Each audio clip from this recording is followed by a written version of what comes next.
बेलगाम zero tolerance की बात तो होती है और देखा जाए भ्रष्टाचार मुक्त की बात करता है सत्ता पक्ष और ऐसी बड़ी बड़ी बातें आपने हमेशा सुनी होगी। जीरो टॉलरेंस में क्या इस तरीके से ये तस्वीर सामने आनी चाहिए, वो भी तब एक पर्यटन स्थल है आगरा और यहाँ पर दौरे भी होते हैं चाहे सीएम से लेके डिप्टी सीएम तक के, बावजूद इसके ये बड़े पैमाने पर।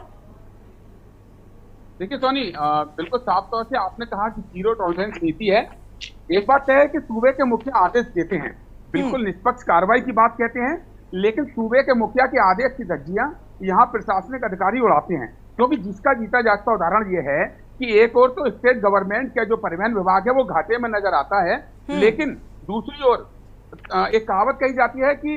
अधिकारी मस्त जनता पर, तो ये कहावत यहाँ लागू होती है उत्तर प्रदेश के तमाम जिलों में। मैं आगरा की बात कर रहा हूँ आपसे। आगरा एक महानगर है और आगरा से नोएडा एक्सप्रेसवे या लखनऊ एक्सप्रेसवे दोनों ही लिंक्ड रोड हैं और तमाम शहरों के लिए यहाँ से रास्ता है। आप यहाँ की जो हकीकत है, ऐसा नहीं है कि वो नेताओं को नहीं पता या या जो अधिकारी हैं, प्रशासनिक अधिकारी हैं या जो जनता की सेवा करने के लिए बैठाए गए हैं, उनकी सभी जानकारी में है। जेबें गरम इतनी भारी होती हैं कि उस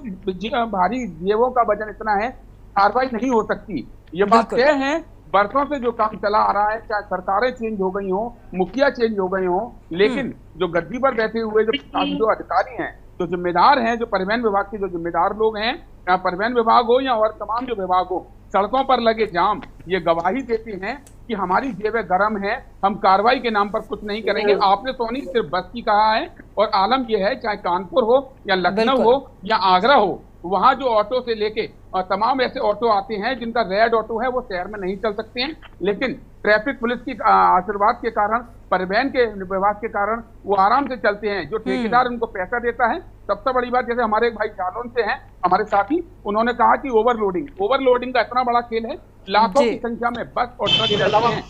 एक कोडवर्ड दिया जाता है, उस कोडवर्ड को दिखाते ही वो सल्यूट, एक तरीके से सल्यूट मारा जाता है जो परिवहन विभाग के या जो सेल टैक्स है उसमें जो विभाग के अधिकारी होते हैं। और सोनी, इसमें हम सिर्फ परिवहन विभाग को नहीं कहेंगे, तमाम जो सेल टैक्स है और यहाँ जो पुलिस है जो ओवरलोडिंग चेक करते हैं, यहाँ तक कि जो हाईवे पर टोल बने होते हैं, उन टोल पर भी एक ऑटोमेटिक मीटर होता है, उसको बोलते हैं कि वेट मशीन होती है। जैसे ही उस वेट मशीन पर ओवरलोड गाड़ी आती है वो इंडिकेट करती है, लेकिन वहाँ जो पुलिस और जो तमाम जो अधिकारी हैं, परिवहन विभाग के लोग हैं, उनको एक इतनी मोटी रकम आती है कि तनख्वाह से 10 गुना ज्यादा वो रकम सोनी होती है। तो जाहिर सी बात है कि बसें चलेंगी डग्गेमारी में, जनता हमेशा जो है घायल होती है या मरती है। क्योंकि सबसे बड़ी बात आपको बताना चाहूंगा सोनी, डग्गा मार बसों में जो यात्री, और मैं के न्यूज़ के माध्यम से बताना चाहूंगा कि जो डग्गा मार बसों में जो यात्री सफर करते हैं, सरकार की ओर से कोई भी सुविधा एक्सीडेंट के बाद उनको नहीं मिलती है, क्योंकि रोडवेज की जो बस होती है उसमें अगर कोई यात्री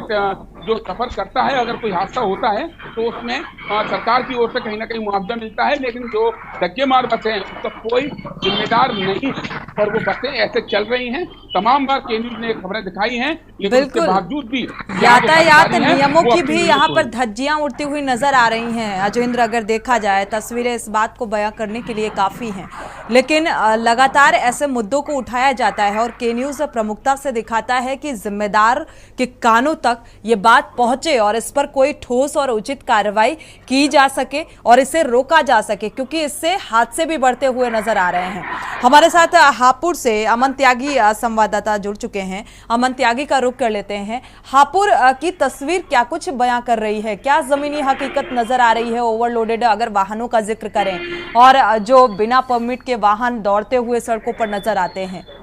कार्रवाई के नाम पर क्या महज यहां भी खानापूर्ति होती नजर आ रही है? अमन त्यागी,